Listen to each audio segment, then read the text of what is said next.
Mr. Agrawal, thank you for being with us here at the Bahrain Chamber of Commerce and Industry. Thank you so much for having me here.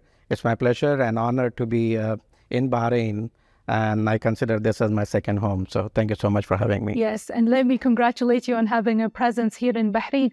But to start with, let me ask you, how do you find the appetite of Bahraini companies on using services and moving to digital transformation and using the latest technologies? Right. So I'll just take a step back and talk about the overall world scenario about digital transformation. So digital transformation is one of those upcoming technologies. There are companies across the globe, they are higher in the spectrum. At the same time, there are companies not limited to just Bahrain, but there are companies who are just starting their journey in digital transformation. So Bahrain also, there is a mix of large corporations and the smaller corporations or small manufacturing companies here. So I see there is a humongous opportunity for companies who have not started a digital transformation journey, right? Because a lot of times, when you have a smaller manufacturer, they always have an hesitance to start the journey in digital space, right? They would always think we will lose jobs, right? Yes. Or if we automate certain processes, Bahrainis will lose job, as an example, right? But it is not about losing job. It is about creating more knowledgeable employees, knowledgeable workforce, so that they can work with you in a long term. And I always give an example of an iPhone. Back in 90s, there was HP who has come up with the touchscreen. Nokia was one of those phones which were very popular during that time. That's right. But when iPhone was launched, everything is disrupted, right? So digital technologies is not good to have anymore. It is something which is a necessity, which is a requirement. Now in Bahraini companies, based on my experience, I'm coming to Bahrain for almost 3 years now, and I'm a frequent visitor here. What I have seen is people still need that awareness about these technologies which are available. And when we talk about digital technologies, it is not just limited to data. It is you can talk about AI, machine learning, cloud engineering. You can talk about blockchain. You can talk about AR, VR. It's a lot of things, right? So people often get confused and worried that how would we know all these technologies? So that is not the case. You don't have to know all the technologies, right? You can start, you can have a proper goal which is suiting to your company or your organization, and then start the journey, right? So that is one thing which I would say, a lot of awareness is needed, and Bahrain is the market where you already have the good infrastructure, right? So you have good bandwidth in terms of speed of internet, etc. The location of Bahrain is in such a manner which is kind of central location, near to Europe, near India, near KSA and other Middle Eastern countries. So Bahrain is, based on my experience, it is naturally ready to get started on this journey. It is all about how we can create awareness amongst companies and give them confidence that this technology is here to help them, not to take away anything from them. But can we say larger corporations have more awareness than small and medium enterprises? Right. So here is the thing, when we talk about how do you increase your knowledge? By attending some seminars, going for some conferences. Smaller companies, they have to change their mindset about adopting of new technologies, right? So they should start thinking about how I can participate in more conferences, seminars related to my industry, right? And what is happening outside of the world, right? They should not consider whatever is happening in Bahrain is the best. Just explore it. And it is not too far, for example, UAE, Dubai, there are a lot of shows that are happening, a lot of conferences that are happening. So all I say is they should start thinking about how we can learn more and not necessary to adopt everything. Whatever is fitting to my organization, I will just adopt. So knowledging, upskilling, skilling, that is the key. And I think the top management should invest some time and efforts to know what is happening in the market. Yes. Right? What is the latest trend that is happening? What is the new thing that will be coming up in the future? So they should always start thinking about those things in order to stay ahead of the competition. Now, if we shed light on the manufacturing sector here in Bahrain, what are the opportunities that exist for this manufacturing sector in terms of digital transformation and data science? See, opportunities. How can they leverage? Correct. See, so here is again like what we have to do is any company who would like to start a data transformation journey or digital implementation of digital technologies, first thing is they should have some goal. They should have some clear path of what they want to do. In order to do that, they have to understand what are their current processes. Is there any mechanism we can improve those processes? As an example, right? Let's say, for example, you have you're manufacturing some small items, like let's say some small parts, spare parts or whatever parts you're in. Now you have to start thinking about how can I use digital technologies to help. One thing is you can use digital technologies to sell, right? There are like a lot of things that are happening in marketing and sales. You can improve the quality of your product by automating it, because when you use human versus machine, humans can make some errors. Machines may not make some errors. I'm talking about automation, like in the line when you have a process of packaging or whatever you talk. So I think the important thing is to understand what processes I should automate or I should use digital technologies, and not worry about like overarching the entire processes within my organization. So what we always term as low-hanging fruit. You have to start understanding, realizing what are my low-hanging fruits that can generate some kind of a revenue increase or production increase or efficiency increase, whatever that we can talk about. Supply chain is another example. If I can forecast the demand, I can produce not less, not more, but I can be optimal. Yeah, touching upon something that you mentioned, you don't have to have a big budget for this. Right. Can you tell us a little bit more about this? Because I think one of the constraints that management look at is the budget.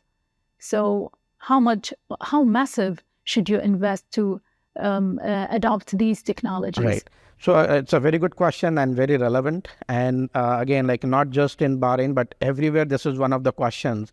Because when you see the buzzword like, Azure, AWS, Google Cloud, machine learning, AI, ChatGPT, whatever it is, right? People think like this is very expensive and very difficult for us to even adopt, right? So as I said, if you understand the goal, what you want to do, what are the deficiencies or problem you have in your existing process, just start from there. You don't have to worry about where you want to be after 5 years. You should have the plan. But let's say, I'll take one example. Let us say you are producing something, right? And you're collecting, everyone will have account receivable, accounts data in place. Even if I'm able to use my historical data which is available and create some BI dashboard, so this will give me the historical information of whatever I have done it in the past, right? That itself is a good starting point. That is called as business intelligence, right? So you're looking at the historical information, creating a dashboard which is useful for your C-level people like CEOs or CFOs. They can see how their sales are increasing, how their profitability is increasing, where they are not making money, where they are making more money, which product is selling more, which product is selling less. Even that gives a lot of value, right, for them to plan.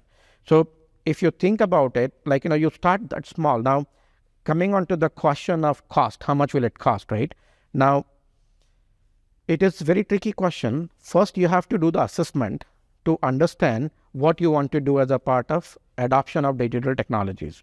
Assessment could be like anywhere from few weeks to a couple of months, depending on the size of an organization, depending on how many complex processes they have, depending on the level of awareness, like digital technology awareness within the employees, depending on the infrastructure. IT infrastructure also is required. So there are a lot of factors that will come into the picture. How complex your manufacturing process is, right? So depending on that, it could be few weeks to a couple of months to do the assessment part. So you do the assessment, then you get into the implementation. Implementation also, we always suggest start small. Like, instead of looking at 6 months, 12 months project, have projects like 12 weeks, 14 weeks, smaller projects. So you can see continuous improvement, right? So those projects can be like, again, depending on the size of the company, we always recommend do the proof of concept, POCs. And POCs could be 12 weeks, 16 weeks, right? And try to eliminate something that is not working much sooner than investing a lot of time and money. Right. Right. So it can be few $1,000s to few $100,000 depending on the size of the company. Can you share some success stories of how companies implemented digital transformation, Industry 4.0 technologies, and succeeded in that. Right.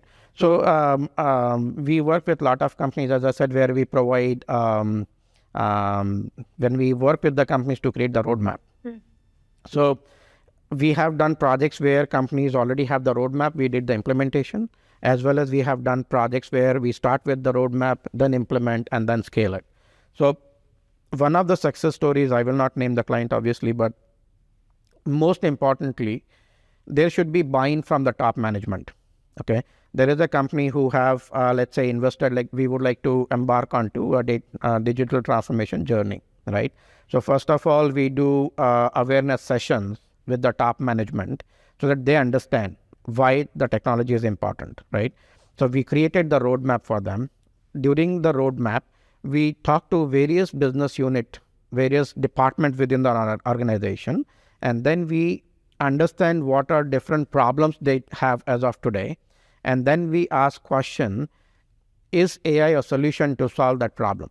Okay. Let's say, for example, we are talking about HR. Manufacturing is one which we talked about it, but HR also, like, you can use digital technologies. Now, the question is how, right? Now, hiring or firing of an employee. It's an emotional decision when you are firing someone. But when you're hiring, if you have a database of, let's say, 5,000 resumes or 10,000 resumes, based on my job description, if I can give you these are the top 10, it saves your time, right? You're more productive, you're more efficient, right? More accurate, probably. More accurate as well, right? And then you're not biased because machine is able to tell you these are the resumes that you should look at without worrying about the name, without worrying about the caste or region or gender, right? So you get the right candidate. Now, out of 5,000 resumes that I'm screening, if I get 10 or 15, it saves a lot of time for me. These days, there are tools available where you can do video interviews and machine can tell you or rate that interview, whether it is good or bad. Obviously, end of the day for HR, human interaction is more important. So human will get involved in making that decision, whether to hire and etc. But these are like, at least these are the two things that I can think about. Then when we were looking at manufacturing setup, let's say as an example, we were working with a client where they wanted us to predict a failure of a machine before it happens. Now, this is this is the mentality that should change. When we got involved in that project, they were not having any system in place. They were using Excel sheets. They were using manual heuristics to come up with, okay, this machine will fail tomorrow or this machine will fail after an hour, right? But it is too late for them to take any action on it. And there is no surety of what is the accuracy of that prediction, whatever I have made. Now, if I use data to make a prediction, it is more reliable, right? But what happens is, today, let us say, so we work with a company where we were predicting leakage of a poisonous gas, all right? They had like somewhere about 200 plus incidences, but they were not able to predict even one with 100% accuracy, okay? But when it comes to machine or when they come to us, they wanted to have 100% because what they say is, how can I even have even one gas leak without going unnoticed, right? So that benchmarking and expectation from the technology should be correct. So what I mean by that is, let's say if you're able to predict with 50% accuracy or 60% accuracy, if you're implementing digital technologies, if you can have 70%, like 5%, 10% improvement on your existing, that itself will save millions of dollars for you. Or if it is a small company, it can save tens and thousands of dollars for you. So, and we have to work with them. So we work with them, we have to spend some time explaining. Obviously, we also want to make sure that if there are 200 such incidences, we would like to predict with 100% accuracy or 200, right? But today, if it is possible to predict with 70% accuracy, we always suggest like deploy it. So it took some time for us to go back and forth with the operator, with the digitization head of the company, explain it to them, like, why it is important. And then we were able to convince them and they were very happy. So eventually you can get to 100%. But today, if you are getting 70% over 50, 60% what you currently have, we always recommend to just deploy it. And then you can see from 70, how can I go to 75 or 80 or 90, 95, 99, because everything depends on data. If you do not have the right data in place, no matter how good of algorithm you write, you will not get accurate results. So these are like one of the many studies where we have to work very closely with the business users to make them understand that there is a limitation of the technology. You cannot just assume that technology is a magic. It's a magical wand. You just come and start getting 100% from next day, right? It is a process, and eventually you will get there. Right. Now, you spoke about working in India and the Middle East and the US. How do you evaluate the appetite of these different parts of the world towards adopting technologies and Industry 4.0? Right. So there is always like varied level of awareness available. If I talk about US or Europe, kind of they are a little bit ahead in the game. But since it's a global market these days, lot of countries, not just like, from the advanced or developed countries, from Middle East or India or elsewhere, information is available everywhere. It's all about like, taking that awareness. Infrastructure wise, these days, I don't see any problem. Earlier days, like, let's say before 10 years, 15 years, internet speed was very slow in parts of India, and it was very good in US, reliable in US. But these days, I think like, everybody is catching up. Every country is catching up.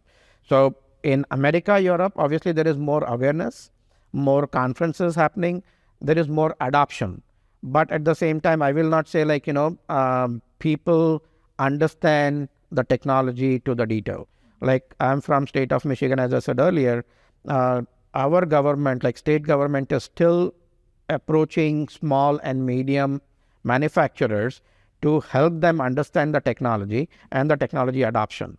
So still it is like very, like the globe is very wide open for adoption of these technologies. Some countries may be higher in the spectrum, some companies are starting, but I don't see there is any part of the world that will keep themselves away, because we are talking about Industry 4. There are people talking about Industry 5.0. So we have to catch up. Exactly. Businesses have to catch up. Exactly. Yeah. So everyone have to catch up, and see even within the company, what we have seen is various departments are at various maturity level. Some departments are doing prediction. Some departments are still doing data collection. So it is a process. So to answer your question, maybe in another way, there is nothing like it is late in the game, right? But if you don't do it today, it's going to be a problem. That is also for sure. So you're not late, but you should do it now. When we started our company in 2014, at that time, digital transformation or AI or machine learning was kind of, people were talking about good to have. Now it is no more good to have. You should have it, right? It is required, right? So if you are not investing in technology, you will be disrupted, if not today, by tomorrow. Right. I thank you very much, Mr. Agrawal. Thank you for being with us. Thank you. Thank you so much. My pleasure.